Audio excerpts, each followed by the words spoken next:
La saison 2022-2023 en Europe est terminée, il est donc temps de tisser le bilan et je vais vous présenter pour moi le top 5 des plus belles équipes de cette année. Salut tout le monde, c'est Mathieu, j'espère que vous allez bien.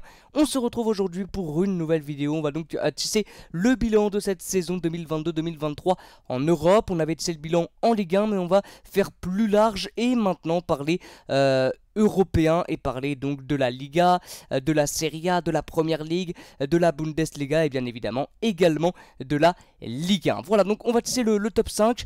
Alors bien sûr il y a plusieurs autres équipes qui auraient mérité d'être dans ce classement, mais j'ai pas pu tous vous les mettre et je vous donnerai quand même les bonus en fin de vidéo. Donc on commence avec la cinquième équipe pour moi qui a réalisé une super saison cette année en Europe. C'est bien sûr le Borussia de Dortmund qui a vraiment fait plus que rivaliser avec le Bayern Munich à égalité de points. Malheureusement ils perdent le titre sur leur dernière journée face à Mayence avec un penalty raté notamment de Sébastien Haller. Mais quand on regarde ce classement, réellement Dortmund a fait une super saison et Dinterzic a fait une super saison. Ça faisait très longtemps qu'on n'avait pas eu un duel incroyable face au Bayern Munich, parce que d'habitude au bout de 5 journées de la fin le Bayern est déjà champion. C'était vraiment pas le cas cette année. Dortmund avait même leur destin entre leurs pieds. Malheureusement ils se sont ratés, mais ça n'empêche pas la super saison des hommes d'Edin Terzic. Donc réellement s'ils font un bon mercato, s'ils arrivent à construire une très belle équipe pour l'année prochaine, ça peut vraiment être pas mal pour vivre encore une fois une saison incroyable au niveau du titre avec du suspense jusqu'à la fin. Ensuite à la quatrième place, j'ai décidé de mettre une autre équipe malheureusement qui n'a pas réussi sa fin de saison, c'est Arsenal. L'Arsenal, bien évidemment, de Mikel Arteta, qui a fait une saison absolument exceptionnelle, avec donc cette deuxième place. Ils se sont écroulés malheureusement en fin de saison.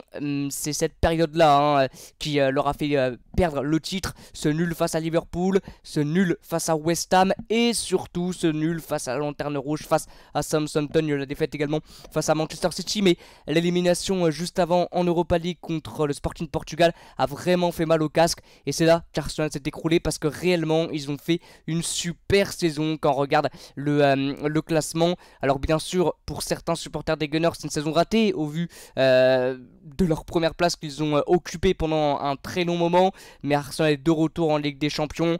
Ils ont vraiment fait une saison incroyable. Cet homme là a vraiment fait une saison magnifique, donc réellement il peut avoir des regrets, mais ça reste une saison formidable de la part des Gunners. À la troisième place, bien sûr, on est obligé de mettre le Racing Club de Lens. Quelle saison phénoménale de la part des hommes de Franck Hess. C'est vraiment magique ce qu'a réalisé le Racing Club de Lens depuis qu'ils sont montés en Ligue 2. Ça travaille bien, ça fait du bon boulot au niveau du mercato. Mais là, c'est fabuleux ce qu'ont fait les Lensois avec cette deuxième place. Un petit point de retard sur le Paris Saint-Germain.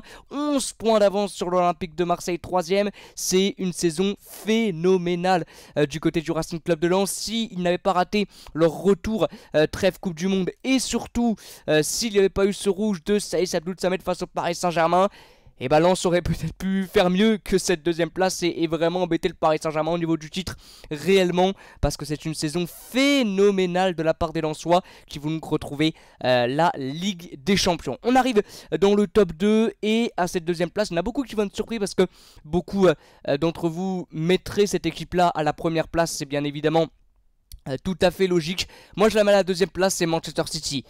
C'est impossible de faire mieux que Manchester City bien évidemment, avec ce titre en Première Ligue, ce titre en PL, ce titre également en FA Cup face à Manchester United et bien évidemment la Ligue des Champions remportée, la première avec Pep Guardiola. C'est vraiment une saison phénoménale de la part de Manchester City. Enfin c'est impossible de faire mieux.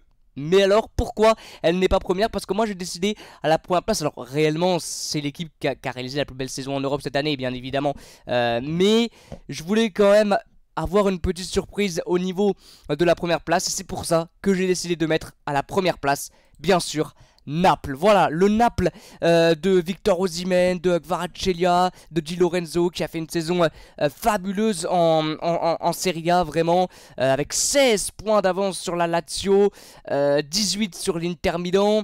Enfin, c'est vraiment, vraiment incroyable. Personne n'attendait Naples autant dominer le championnat. C'est absolument exceptionnel. 4 petites défaites pour Naples. Ils ont été jusqu'en quart de finale également de la Ligue des Champions. Enfin, vraiment, c'est fabuleux ce qu'a fait Naples. Vraiment, c'est fabuleux ce qu'ont réussi à faire les Napolitains. Et cette ferveur en fin de saison dans la ville a été vraiment phénoménale. Alors voilà, j'ai donné donc mon top 5. Alors bien sûr, beaucoup d'entre vous mettraient City en numéro 1 et c'est largement logique. Mais moi, je voulais vraiment rendre hommage à Naples et à la saison phénoménale des Napolitains. Alors, il y a d'autres équipes bien évidemment qui m'auraient mérité d'être dans ce classement que je n'ai pas mis. Je vais du coup les énumérer. Donc comme vous l'avez sur la miniature de Barça, l'aurait mérité et retrouve le titre. Super saison de la part de Xavi, hein, vraiment, quelle saison de sa part avec les jeunes, avec un Barça vraiment très très bon. Newcastle, bien évidemment, Newcastle aurait pu être dans ce classement parce qu'ils ont été fabuleux. L'Union Berlin aussi, on peut le voir au niveau du classement de la Bundesliga, qui a été très très fort, 4ème place pour l'Union Berlin qui est en Ligue des Champions je crois, c'est phénoménal.